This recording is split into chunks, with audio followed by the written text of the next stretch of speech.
Hello दोस्तों, कैसे हो आप सब। आशा करती हूँ अच्छे होंगे। आप लोगों का एकलव्य एकेडमी परिवार में स्वागत है। यहाँ पर हम लोग हिंदी की तैयारी कर रहे हैं और मैंने आप लोगों को बताया था कि हिंदी में यहाँ पर जिस भी एग्ज़ाम के अंदर हिंदी आती है उन सभी एग्ज़ाम के लिए यहाँ पर सभी चीज़ें आपको इम्पोर्टेंट कराई जा रही हैं। कोई भी चीज़ ऐसी नहीं है जो आपकी छूटेगी। अच्छा, हमारी क्लास में जो चीज़ें आज चल रही हैं उन चीज़ों को आप पहले पीछे की क्लासेस में जाके देखिएगा और फिर उसके बाद चीज़ों को जोड़िएगा, तब उसको वो आप अच्छे से समझ पाएंगे। यहाँ पर जो हमारा टॉपिक चल रहा है उसका नाम है वर्णमाला। वर्णमाला टॉपिक की कुछ चीज़ें मैं अपनी पहली क्लासेस में करा चुकी हूँ, तो वहाँ पर पहले आप उन्हें जाके देखिएगा, फिर उसके बाद ये चीज़ें आपको अच्छे से क्लियर हो जाएंगी। एक बार फिर भी हम रिवीजन कर लेते हैं कि क्या क्या चीज़ें हमारी हो गई हैं और क्या चीज़ें हमारी रह गई हैं। तो देखिए, वर्णमाला के अंदर सबसे पहले हमने पढ़ा था स्वर। स्वर से पहले भी एक चीज़ है इसमें जो हमें भाषा की इकाई या अंग के नाम से उसे हम जानते हैं, ठीक है।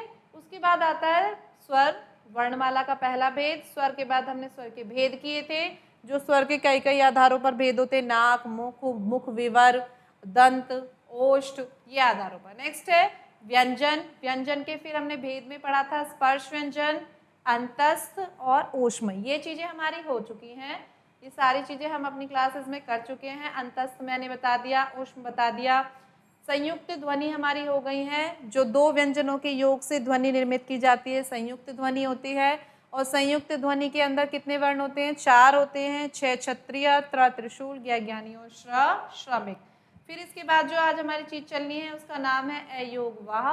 अयोगवाह वर्ण कौन से होते हैं और उसके अंदर क्या क्या चीज़ें होती हैं, वो आज हम अपनी इस क्लास में पढ़ने जा रहे हैं। देखिए, अगर चीज़ें आपको समझ में आ रही हैं, अच्छी लग रही हैं, तो प्लीज़ जितना हो सके सब्सक्राइब कीजिए, लाइक कीजिए और शेयर कीजिए, ठीक है। यहाँ पर आगे शुरू करते हैं। जो नेक्स्ट हमारा पॉइंट है उसका नाम है अयोगवाह। अब इनका नाम अयोगवाह है। कौन से ये वर्ण होते हैं और किसने इन्हें ये नाम दिया और किस लिए दिया है अयोगवाह? तो देखिए, ये हमारे दो वर्ण होते हैं जिसे हम अंग से अंगूर और आहा के नाम से जानते हैं। तो ये जो हमारे दो वर्ण होते हैं, इनके लिए किशोरीदास वाजपेयी जी ने कहा है कि देखिए, ना तो ये स्वरों की गिनती में आते हैं, ना ही ये व्यंजनों की गिनती में आते हैं, लेकिन फिर भी ये दोनों का भार अपने सर पर वहन करते हैं। इसी वजह से इन्हें अयोगवाह नाम दिया जाता है। कैसे भार वहन करते हैं? देखिए, यहाँ पर जो ये वर्ण लिखा है, स्वर लिखा है, मान लीजिए हमें कहीं पर लिखना हो, हमें शब्द लिखना है अंगूर, ठीक है।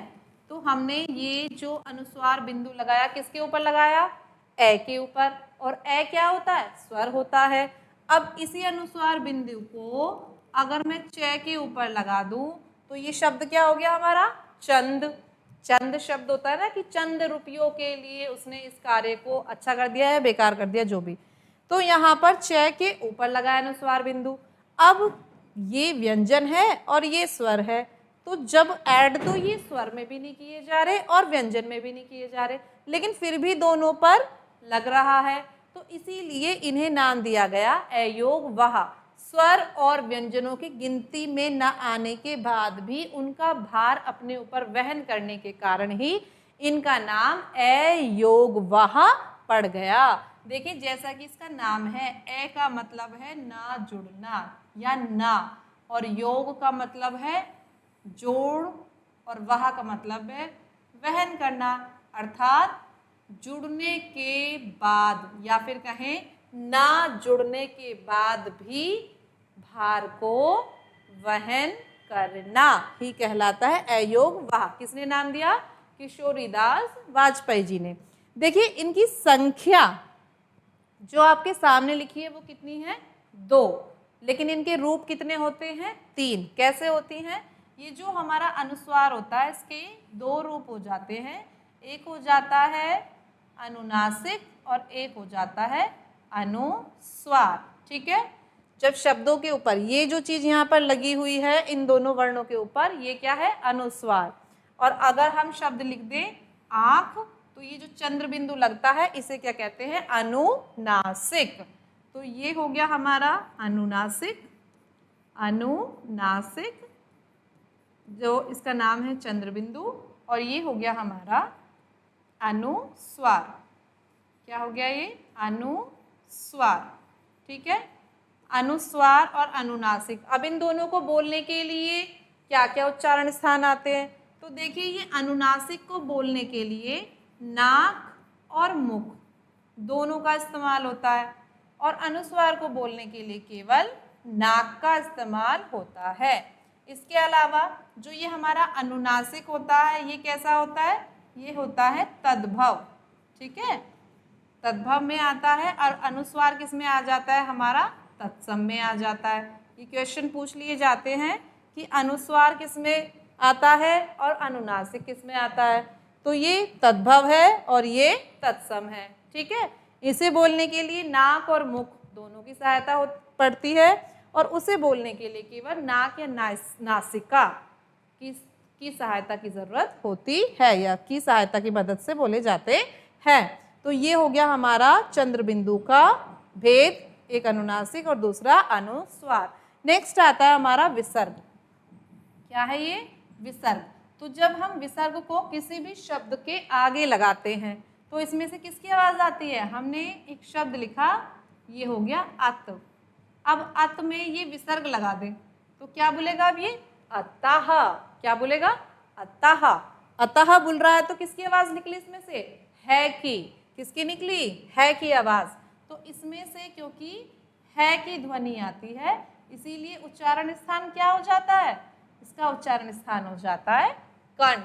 ठीक है, तो ये हमने देखा अयोग वहा के अंदर संख्या होती है 2, लेकिन रूप कितने होते हैं? 3 होते हैं, और इनके इस तरह से ये उच्चारण स्थान हो जाते हैं। ठीक है, तो हमारा अयोग वहा हो गया। नेक्स्ट इसके बाद आता है हमारे गुच्छ व्यंजन। इन्हें गुच्छ व्यंजन भी कहते हैं और गुच्छ वर्ण भी कहते हैं। क्या होता है गुच्छ और क्या होता है व्यंजन? जो भी है ये गुच्छ व्यंजन है, गुच्छ वर्ण।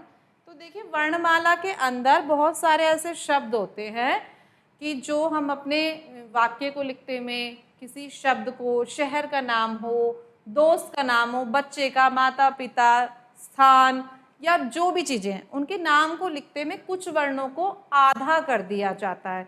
तो उन आधे वर्णों का जो क्रम होता है उसे किस किस आधार पर किस श्रेणी में बांट दिया जाता है?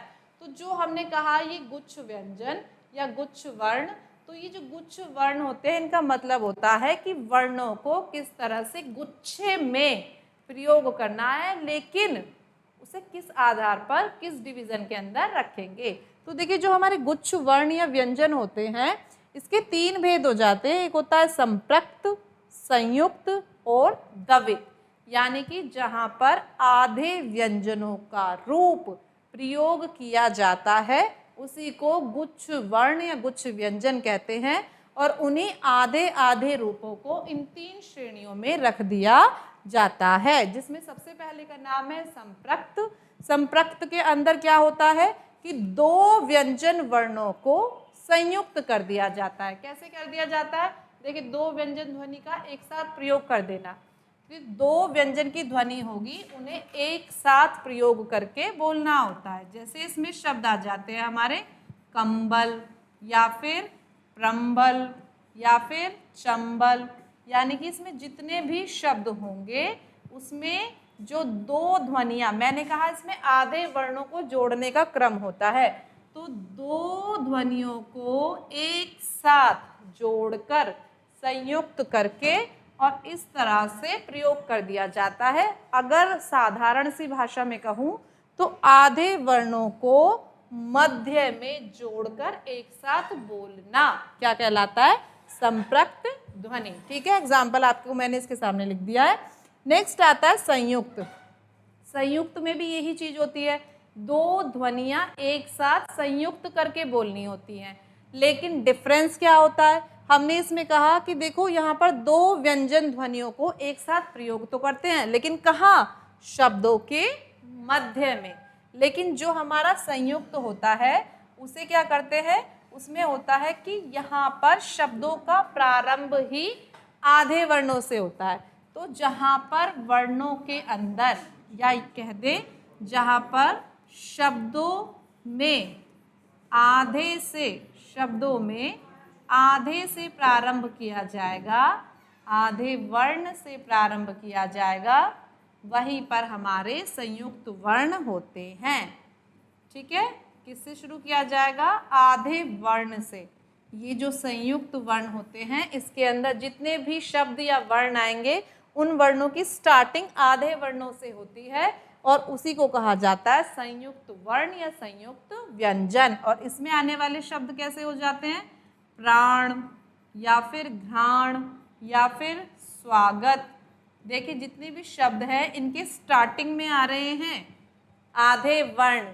तो जब भी इस तरह से आधे वर्णों से शब्दों का प्रारंभ होता है, उसे संयुक्त वर्ण या संयुक्त व्यंजन कहते हैं। ठीक है, तीसरा आता है दवित। दवित में क्या होता है कि दो व्यंजन एक जैसे वर्णों का योग कर दिया जाता है, यानी कि दो व्यंजन ध्वनियों का एक साथ योग कर दिया जाता है। लेकिन फिर भी उसमें क्या डिफरेंस होता है? देखिए, यहाँ पर हमने कहा आधे वर्ण आते हैं, शब्दों के मध्य में आते हैं, संयुक्त कर दिया जा रहा है। यहाँ पर भी दो ध्वनियों को संयुक्त ही किया जा रहा है, लेकिन जो स्टार्टिंग हो रही है वो आधे वर्ण से हो रही है। यहाँ पर क्या होता है? यहाँ पर भी दो व्यंजन ध्वनियों को संयुक्त ही किया जाता है, लेकिन अंतर क्या होता है कि यहाँ पे है कि एक जैसे दिखने वाले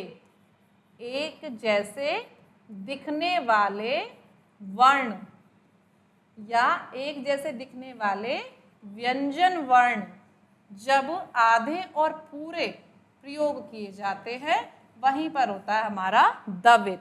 ठीक है, फॉर एग्जाम्पल जैसे हम इसमें शब्द ले लें दिल्ली या फिर हमने यहाँ पर शब्द ले लिया अपना दिल्ली के बाद उज्ज्वल। ठीक है, तो मेन तो इसमें यही होता है कि जहाँ पर एक जैसे दो वर्ण दिख रहे हो, आधा भी वर्ण वही हो और पूरा भी वही हो। ठीक है, तो वो हमारा किस में आ जाता है? दवित या फिर युग्मक वर्णों में। इसे दवित भी कहते हैं और इसे युग्मक भी कहते हैं, अर्थात शब्दों को जोड़े में प्रयोग करना ही हमारे क्या कहलाती हैं?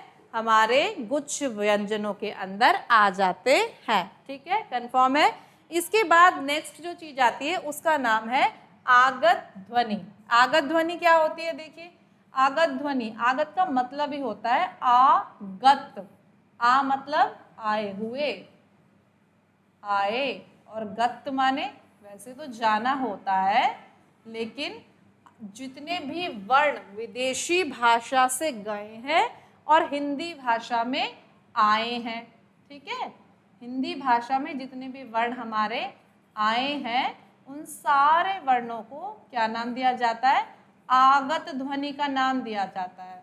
तो यानी कि आने वाले वर्ण को ही कहते हैं आगत ध्वनि। अब देखिए, हमारी हिंदी वर्णमाला में कौन कौन से वर्णों को लिया जाता है? अरबी फारसी के वर्णों को और अंग्रेजी भाषा के वर्ण। तो अरबी फारसी से देखिए हमारे कौन कौन से शब्द लिए गए, कौन कौन से वर्ण लिए गए। तो अरबी फारसी से स्टार्टिंग में 5 वर्ण लिए गए थे। कौन कौन से? इसमें था कै, ख, ग, ज और फ। हिंदी वर्णमाला में तो यही होते हैं, कै, ख, ग, ज, फ। लेकिन अरबी फारसी में इसमें अंतर दिखाने के लिए क्या किया? इसके नीचे नुक्ता लगा दिया। ठीक है, नुक्ता लगा के कैसे बोले? ये जिह्वा मूल्य वर्ण होते हैं, तो जिह्वा के मूल से बोले जाते हैं। यानी कि ये समझ लो एक तरह से थोड़ा सा हमारे मुंह में, जीभ में वाइब्रेशन अगर होगा तो ये हमारे अरबी फारसी के वर्ण बन जाएंगे। जैसे हम बोलते हैं हिंदी में कै, और अरबी फारसी में भी ये कैसा होता है? कै। लेकिन इस कै में और हिंदी वर्णमाला के कै में अंतर होता है। उसे तो बोलते हैं हम कै, और ये कुछ हो जाता है ख, ख करके। ठीक है, ऐसे ही हिंदी वर्णमाला में हम बोलते ख, ख बोलते हैं ना, ख खरगोश, लेकिन ये कैसे बोलता है?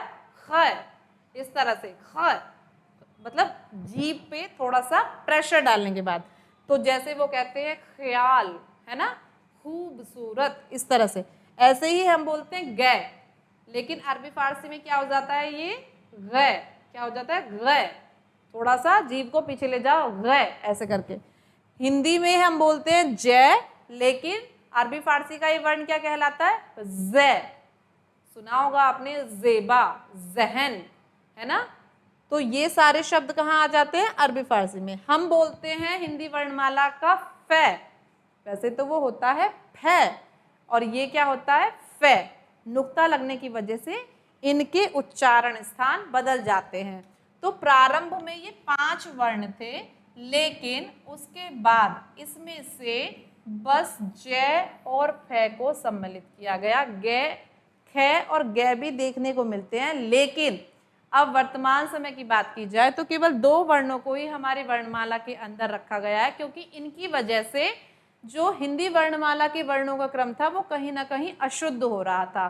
तो अगर पूछा जाए कि अरबी फारसी से कितने वर्णों को हिंदी भाषा में समाहित किया गया था, तो 5, लेकिन उसके बाद कितनी को मान्यता दी गई बाद में, केवल 2, 3 को हटा दिया गया। ठीक है, कै भी हटा दिया, ख भी हटा दिया और घ भी हटा दिया, केवल बचा ज और फ।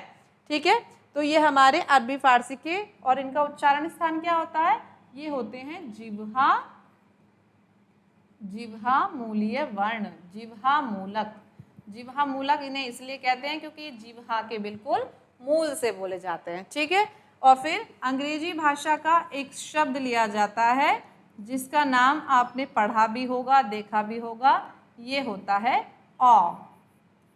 लिखा जाता है कुछ इस तरह से और बोलता है ये औ, जैसे डॉक्टर के अंदर लिखा जाता है औ, डॉक्टर। ठीक है, अंग्रेजी भाषा से लिया गया है।